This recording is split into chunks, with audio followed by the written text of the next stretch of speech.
What a privilege to again be able to share in Erev Shabbos together, and the special simcha that we are expanding, Baruch Hashem, and we added on a new leg of an extension to our sitting together and Barav like we were learning in Likutei Moharan with some of the chaver last week. The more people that join, the more kedusha there is, the more siyata d'shmaya there is, the more that we can feel, that we can connect, that we can prepare ourselves for Shabbos, which is really what this is all about. And it's a privilege to sit together, so thank you all for joining me, for joining us. And let's jump back inside. For those who have been with us, otherwise you'll quickly jump in. But what's been happening is that Baruch Hashem, every week new people come, and we keep on going back to review, catch everyone up, and we're not really making any progress. And I do want to finish the piece so we can start something new, but Ezras Hashem next week. So we are on, if you have the sheets in front of you, I'm sorry there are so few, I neglected to print out more, but if you do have, try to share with the person next to you and pass it along. So take a look at page Reish Pei Gimel. And the tzaddik over here is bringing what we've spoken about from the context of edus, of testimony. And the two kinds of testimony, one kind is just passive, a person is observing something that happens, and the halachic testimony that we've been discussing here is active. It means it's participatory, right? It is the edus that's making the thing happen. It's not simply that they're observing. So what is this? Be like Sam. So what does it be like? Shmuel. So what is this? So what this is means that this is part of what makes it happen in the first place. And what we're speaking about here is Eidei Kedushin, Eidei Gittin, right? Which means that without these witnesses, the thing doesn't happen at all. They're a part of it. They're what makes the thing happen. It's a completely different category of what it means to witness something. That on the one hand, the witnesses have nothing to do with the thing that's happening, they're just watching it. On the other hand, the halachic witnesses for a wedding are literally part and parcel of the wedding. If they don't see it, it didn't happen. And so Rav Kluger puts these teachings in the context of the paragraph that we say on Friday night with the Kehila after a person finishes Shmona Esrei, and we say the paragraph of Vayichulu Hashemayim va'aretz v'chol tziva'am. And the laws, the halachos about that, require a person to be standing, a person to be together with other Jews, much like testimony, much like giving edus, where a person cannot say it alone. If a person was too lengthy in their Shemona Esrei, they need to find somebody else afterwards to say it together with. And that's one law with regard to, or guideline with regard to Vayichulu.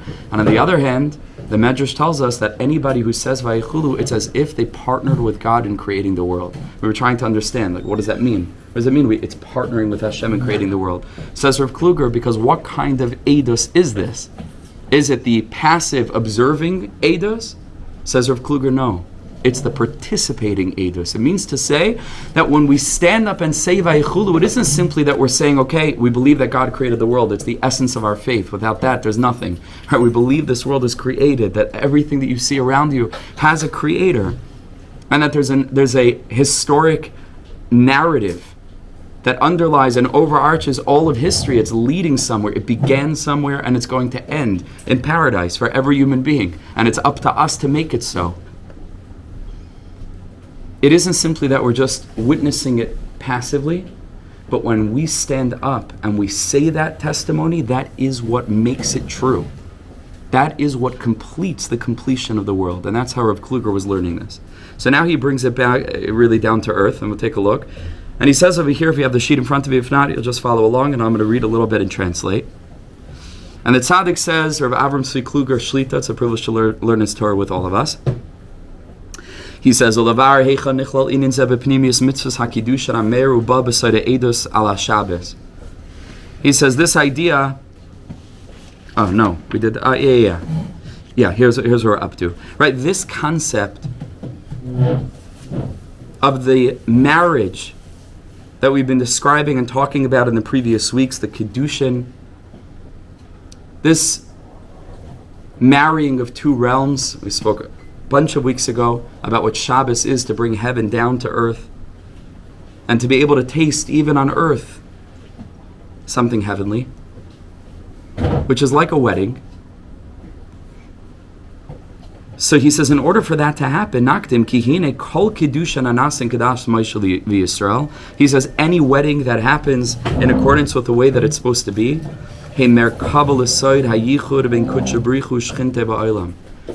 it's a chariot for, like I just mentioned, that great wedding between Hashem, like the Creator above and beyond the Infinite One, and our world, which is like the indwelling presence of Hashem here, that we should be able to feel that. And that's what Shabbos is supposed to be. The whole Shabbos is a wedding. The whole Lechadoidi is all about the marriage between what? Between the transcendent element of Hashem and the immanent element. To bring Hashem down into this world, to know that Hashem is not just a concept that exists in some other realm theoretically in an academic way, but that Hashem is something to be encountered in every moment of life. And that it changes the way that we experience this world, every aspect of it, every minute of our lives. It changes everything. In as much as a person's faith isn't something that's just, theoretical, but it's in the aspect, like we say all the time, of Habakkuk, who the Gemara in Makkas tells us took the whole Judaism and he summed it up in one line. What was the line? What did he say? Habakkuk v'amidan alachas ha v'tzadik be'emunato yichyeh. V'tzadik be'emunaso yichyeh. He says the righteous person, what? By faith. Discharges his religious obligation by faith, serves God with faith. That's not the word that's used. V'tzadik be'emunaso, what's the word? Yichyeh. Yichyeh means a living faith. And you can basically put people, not that we want to put people in categories, but there are two kinds of faith-oriented religious Jews. There's people who, they believe in Hashem, it's a facet of their identity, and it's just the way it is. I'm a Jew, keep the Torah, I'm in the Jewish community, this is who we are, this is our history, this is our family. And then there are all the other parts of me, and all the other facets of who I am. And then there are those shining people, and it's not just for tzaddikim or big rebbes or rebbetzins. It's really, really, really accessible to every single one of us. Where if it's tzadik be'emunaso yichyeh, which means it's a living, embodied faith that informs every single aspect of who I am. But like we like to say, and we've said this multiple times, but just new chavra, so we say it again, it isn't that we came into this world and now we have to figure out what to do, and so, it's a useful thing to have a community and to have a religious affiliation, and this is something that we do. It's that from the standpoint of Emunah, I recognize that this is why I came into the world in the first place. This is the essence of life. This is who we are fundamentally. V'tzadik be'emunasa yichyeh. We're on a mission here. This whole world is a little bit of a dream. It's gone like this. Kechalom ya'uf, we say on Yom Kippur, right? The whole world passes like a fleeting dream. We're here just for a little bit.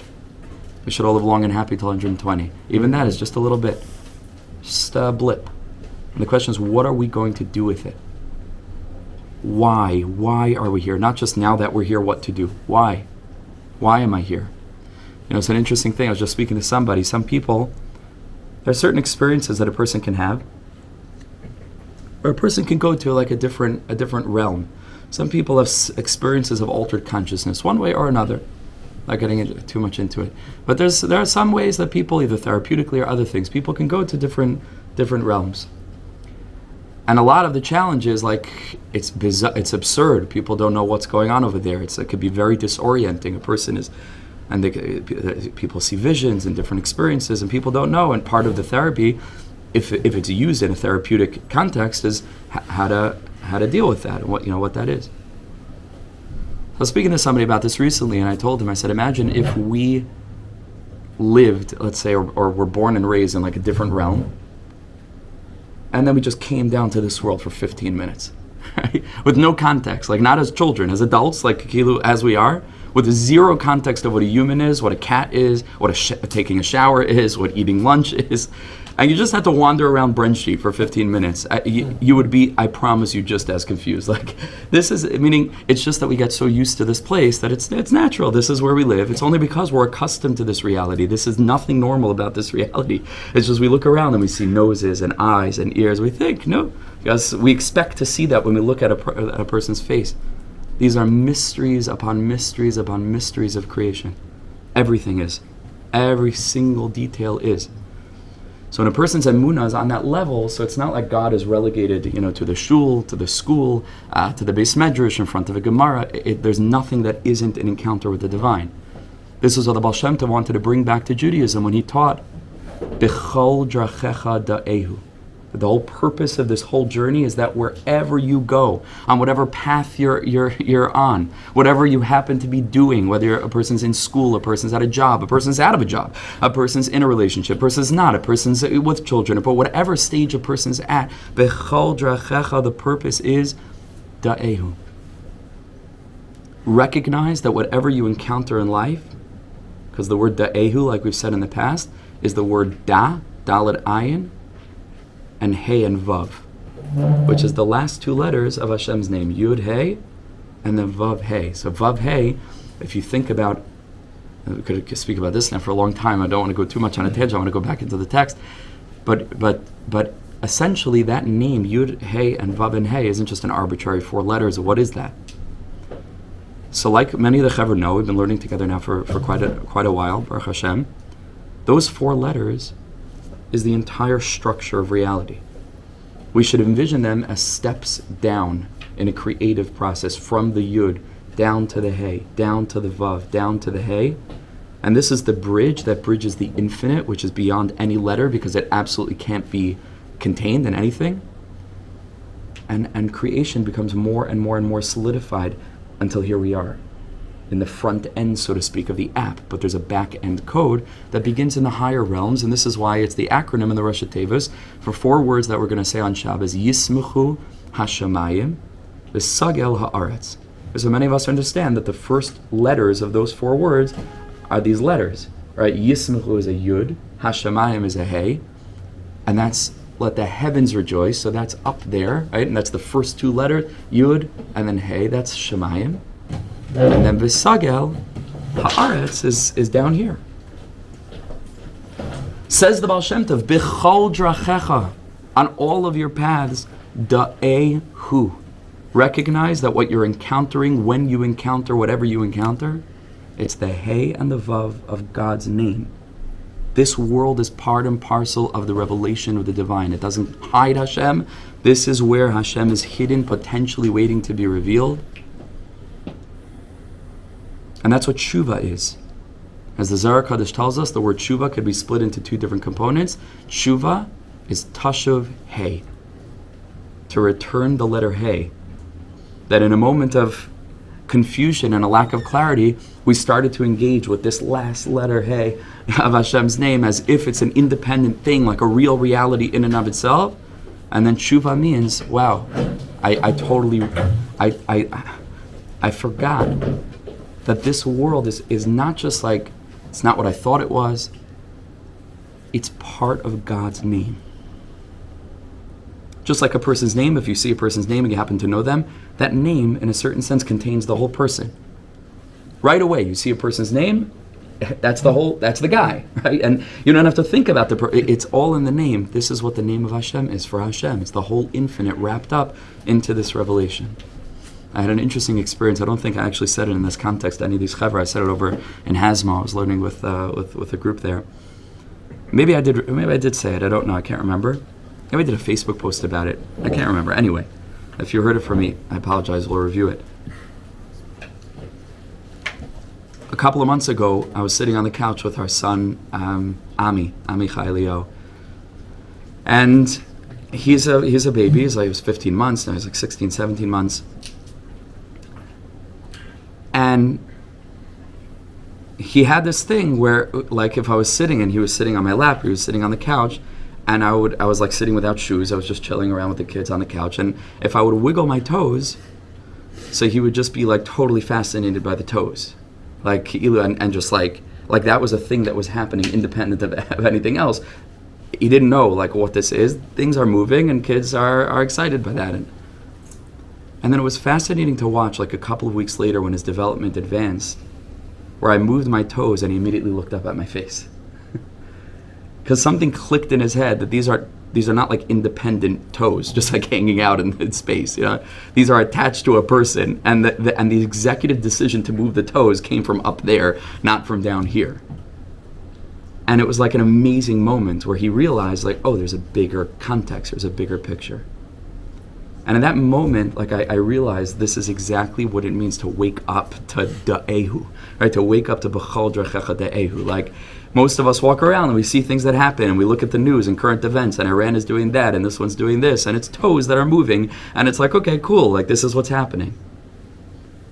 To live life with tzaddik b'emunasa yichyeh means that we see something happening on the level of the toes, and we immediately look up to the face. Meaning we recognize this is not happening in a vacuum.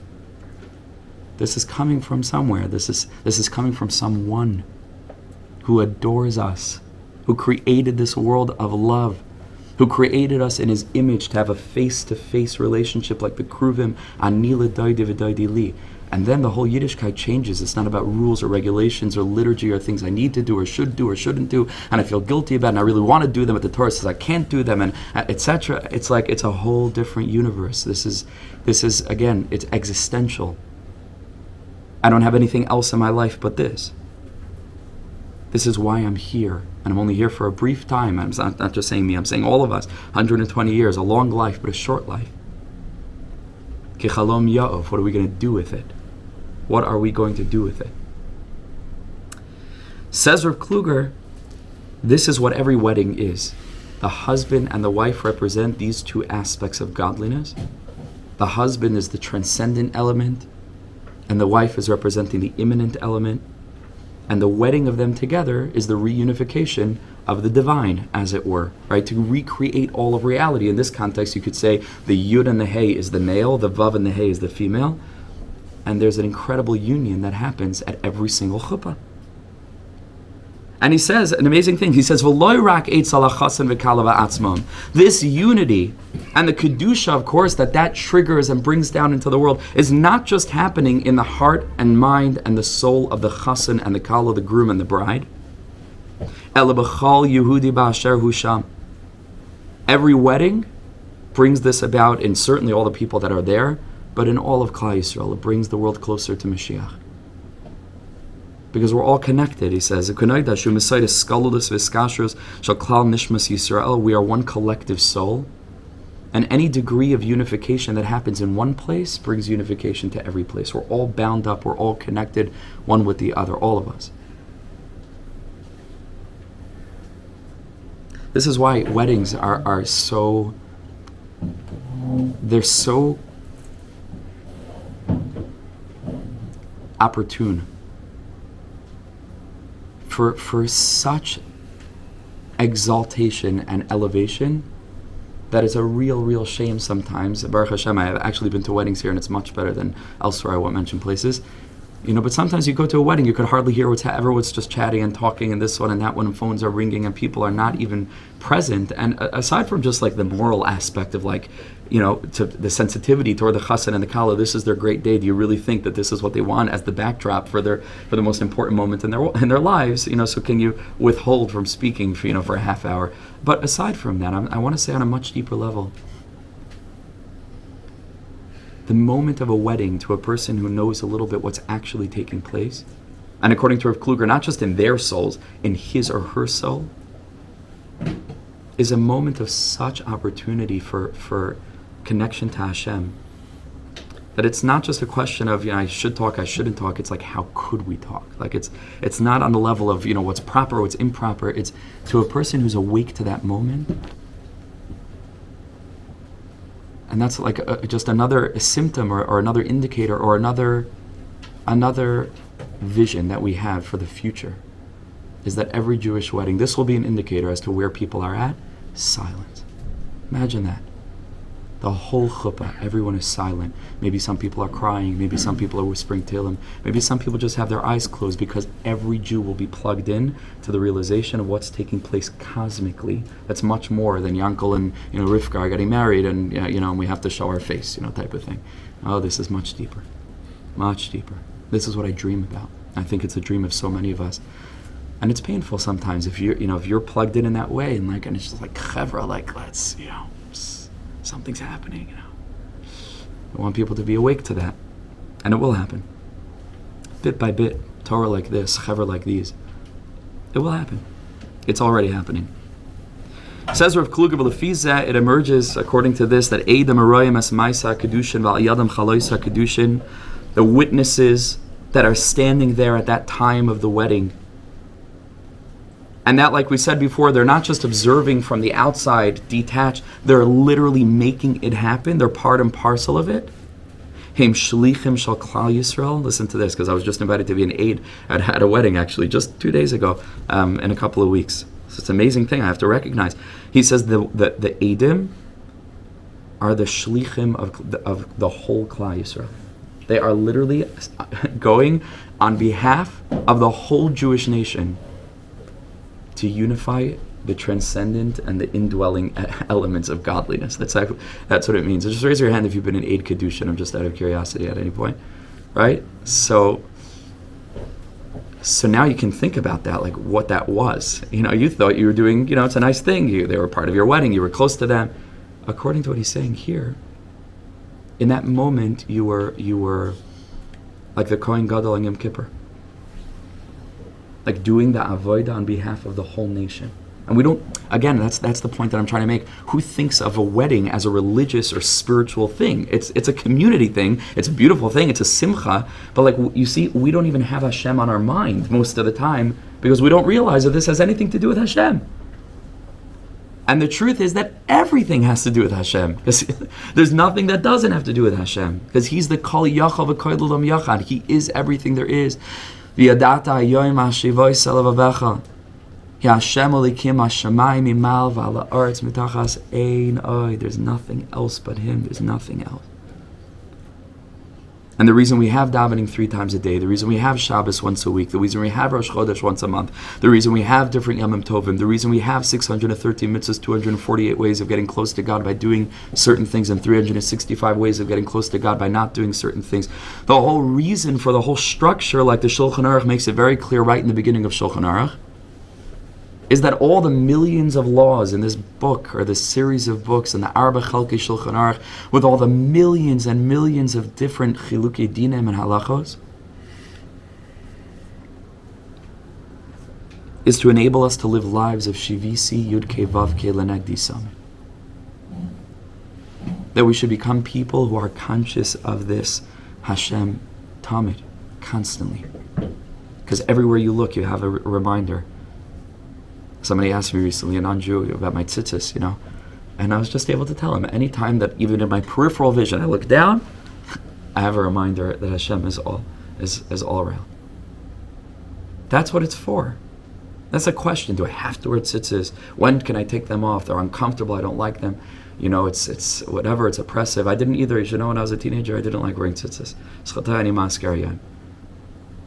Because I didn't like wearing an undershirt, whatever, it's a whole thing. I didn't want, and then it was very itchy to wear tzitzis without an undershirt, but I didn't want to wear an undershirt, so maybe I didn't, anyway. So you're right, it could be uncomfortable.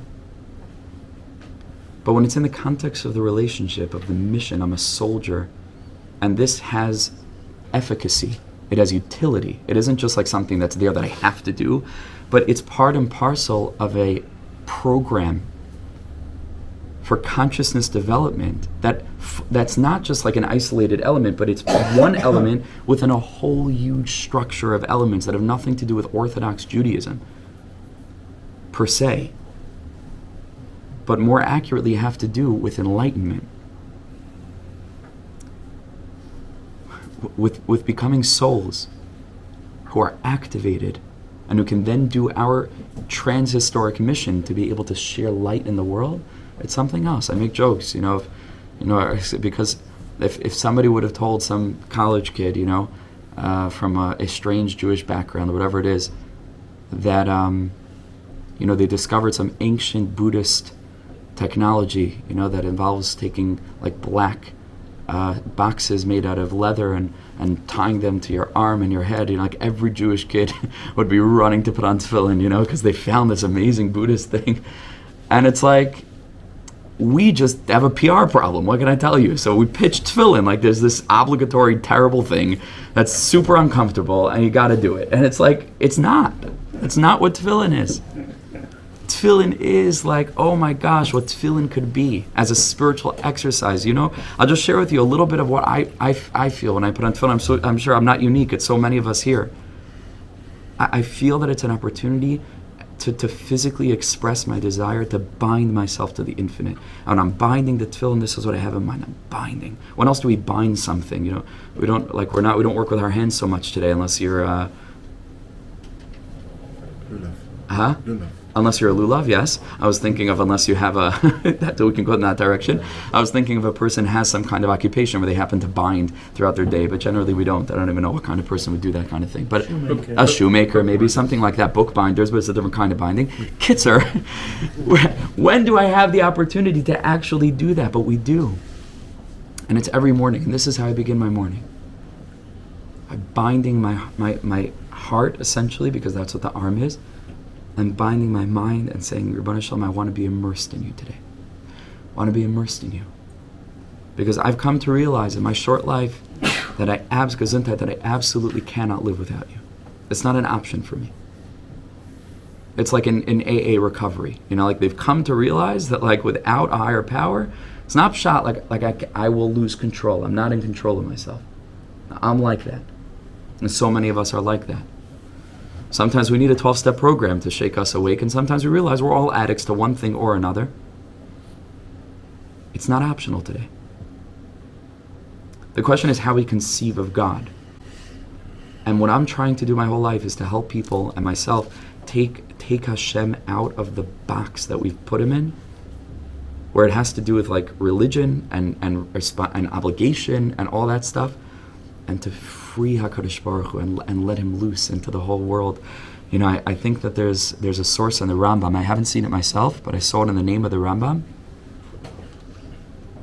where the Rambam interprets a Maimer Chazal, a teaching of our sages that many of us are familiar with, that says that after the destruction of the Beis HaMikdash, Ein la HaKadosh Baruch Hu el daled amo shel halacha b'lvad. Right? Many of us are familiar with this, that after the Beis HaMikdash was destroyed, the Gemara says, God has no place in the world, only in the 4 cubits of halacha. It's a very small space, 4 cubits. That's where God is. And depending on your Jewish journey, whatever your background was, if a person learned in yeshivas, you generally hear this a lot. You know, like you got to keep halacha because that's where God is, and that's where that's where we're going to try to connect to God by doing this. Halacha. This is where Hashem is, in the Daled Amos of halacha b'lvad. And I saw in a sefer in the name of the Rambam, again I have to look it up to see it in the Rambam himself, the Rambam learns this completely differently. The Rambam says this is not an ideal or something that's being celebrated by the Gemara. This is a feature of the destruction of the Beis HaMikdash, which is the destruction of the world, which is the onset of an exilic mindset that limits God to certain places and certain times. It's only, the Gemara is saying, now that the Beis HaMikdash is destroyed, what's the Beis HaMikdash? Is synonymous with consciousness. The Gemara in Bracha says, Kol mi sheyesh le'deya, ki ilu nimna Beis HaMikdash b'yamav, right? Whoever has consciousness, you're living with the Beis HaMikdash in your life. The Beis HaMikdash was the connection between heaven and earth. It was the neck that binds the head and the heart. So after that was destroyed, the Gemara is saying, Nebuch, we lost this broader consciousness to be able to find Hashem in date night, with one's wife, and sitting for a couple of minutes with your kid on the floor and playing magnet tiles or something else, and having a business meeting, and going and grabbing lunch and stubbing your toe in the middle of the night when you're going to get some water, and etc., etc., etc. Like we've limited Hashem to saying, okay, this is where I encounter God, but what about the big picture? So I saw this particular sefer. He says a bit of a facetious thing. He says there's one other place in halacha in the Gemara where we talk about daled amos, 4 cubits. I mean, we speak about it a lot. Can't walk for amos, without nega, til sidaim in the morning. There are different things, but the Gemara says mace tofes daled amos. A dead person, when a dead person acquires the 4 amos around them, the person has to stay away from the standpoint of impurity. See, he said this is a feature of the death of what Yiddishkeit was always supposed to be. Something died, and right now we need to bring Yiddishkeit back to life.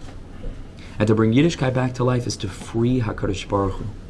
so that we certainly engage with halacha, which is the embodiment of his will, as a portal to enable us, like a bit of a training ground, so that we can live with this consciousness of the Beis HaMikdash, of living with Hashem every minute of my life. And to come to identify existentially with why I'm alive in the first place, it's for this, only for this. That this is our main consideration, is nothing else. Mat hamar ein le elalev echad, the Gemara says in Sukkah, just like a lulav. You mentioned lulav, right? Lulav. That the lulav only has one lave, right? It only has one spine. Doesn't. So the Gemara says, Af Yisrael ein lehem elalev echad laviyim shabashamayim. The Jewish nation, meaning if we activate the Jewishness inside of us, such a person only has one heart. Can't be sharing it in millions of places. There's one thing. I have one consideration, and everything else is part and parcel of that. That's the lens through which we see everything. So he says this is the Eidim at the wedding are literally going on behalf of the whole nation to bring the chassan and the kala together, which is a symbol or an emblematization of this much broader cosmic process that's triggered in that moment, microcosmically, that at that moment happens macrocosmically, and every person in the Jewish nation and every human being in the world is the beneficiary of that, gains from that.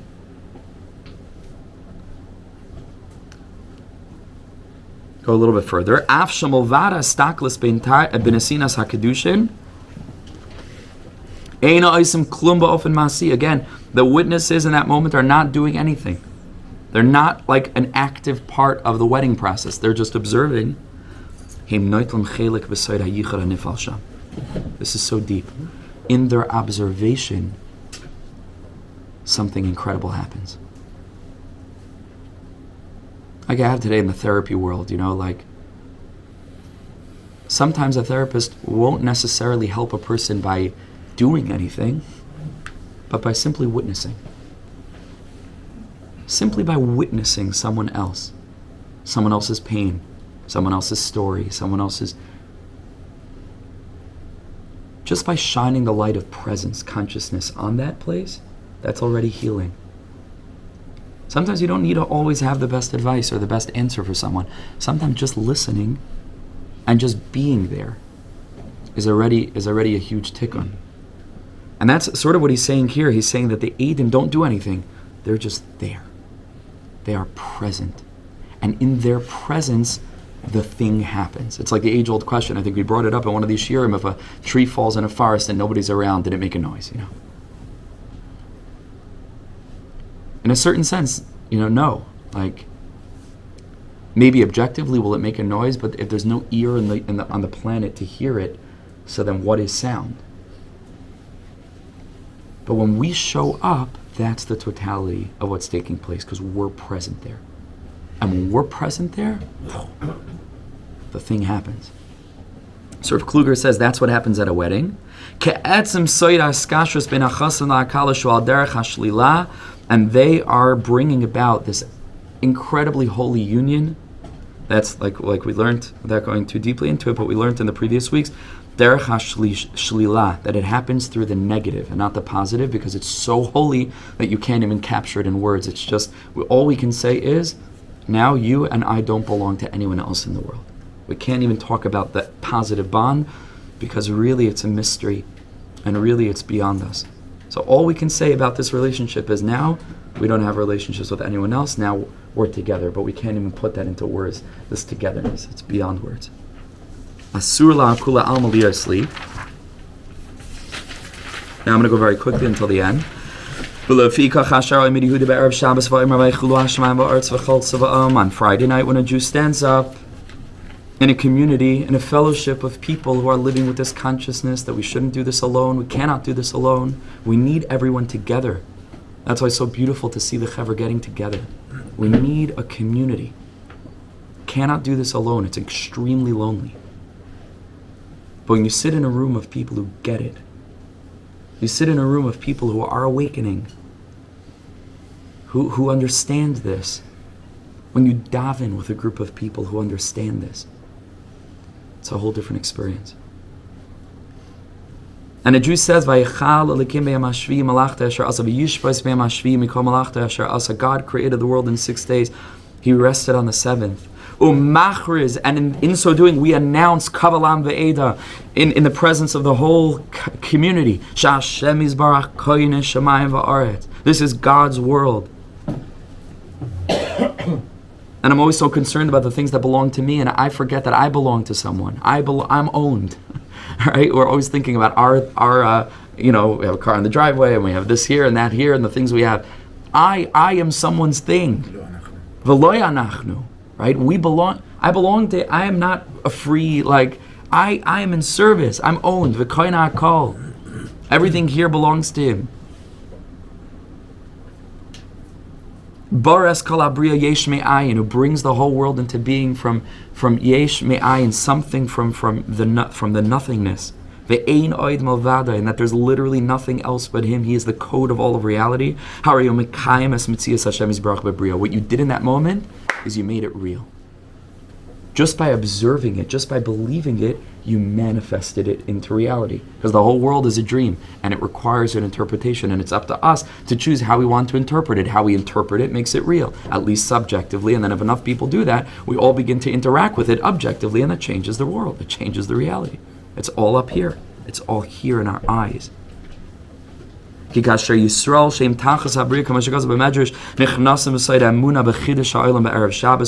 Yisrael enter into the task that was chosen for them, to guard this pure monotheism, pure,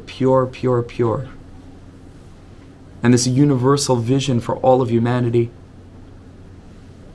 And when we stand up and we do this, then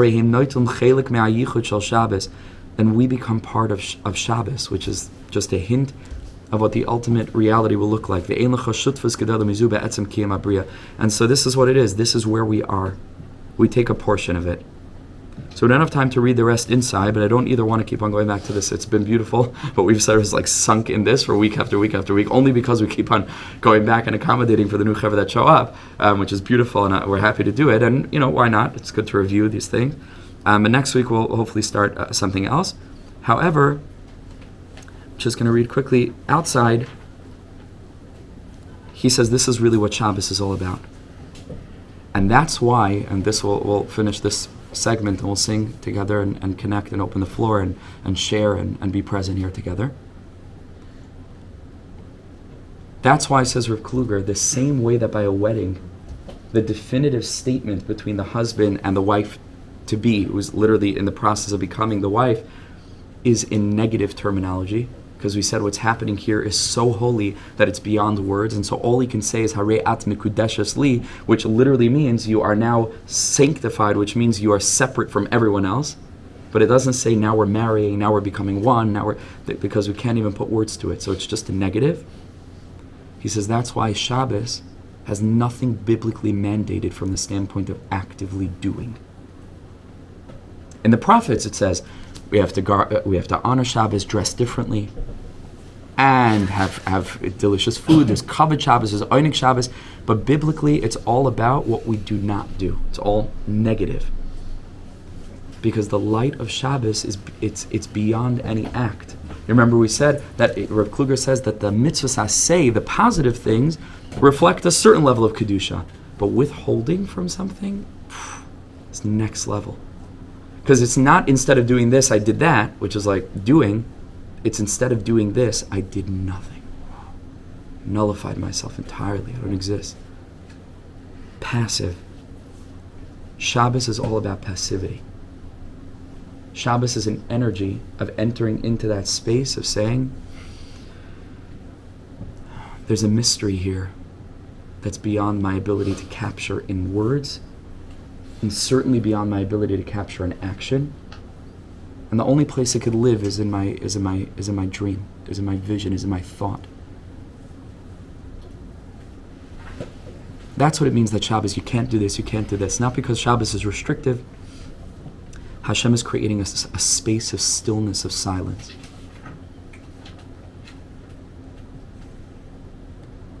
You can imagine somebody who's designing their wedding, husband and wife.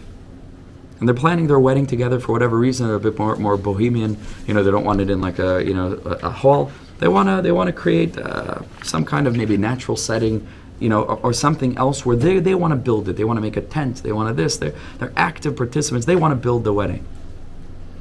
And they're consulting with maybe a wedding planner, somebody who's going to help them create the setting. Maybe they speak to a rabbi. And the rabbi tells them, listen, the tent that you're gonna make for where you and the kala are gonna go after the chuppah, he says, do me a favor, there shouldn't be any electronics in the room. Like, don't make anything beeping or anything flashing or anything. Try to keep that room very, very empty, just very, very basic. And they're like, maybe we shouldn't have asked the rabbi. Like, how oppressive is that? What are you telling me what to put in my yichud room? Right? What are you telling me? So what I should have, what I shouldn't have? Why are you restricting me? I want to be able to put what I want in there. Maybe I'll have a band in there. Maybe, I don't know. Maybe I'll have a cellist. Different people playing different instruments. And the rabbi's like, no. You should really not have anything in there. So on the one hand, the rabbi's being oppressive. This religious man is telling them, what they can or can't do and restricting them and saying, you can't do that.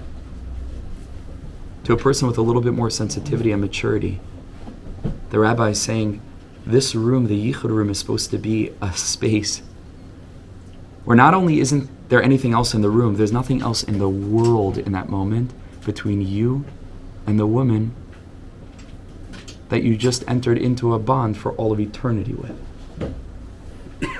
In that place, you shouldn't have anything, because there's nothing else to have in that place. There's no other human, there's no other anything. There's just you two, and the way that between your gaze, as you look into each other's eyes, you could hear the whisper of generations to come. And the mystery of what this means, husband and wife. And that's all there is. So Kluger is explaining this is what Shabbos is. It's not God telling you can't be on your phone, you can't do this, you can't open a laptop.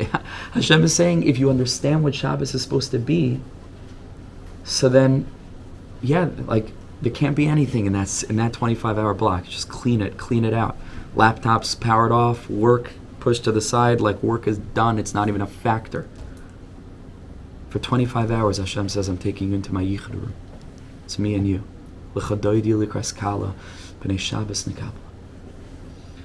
Bless us to experience Shabbos like the yichud room. Bezras Hashem, Siyat Shema, L'chaim, L'chaim, L'chaim.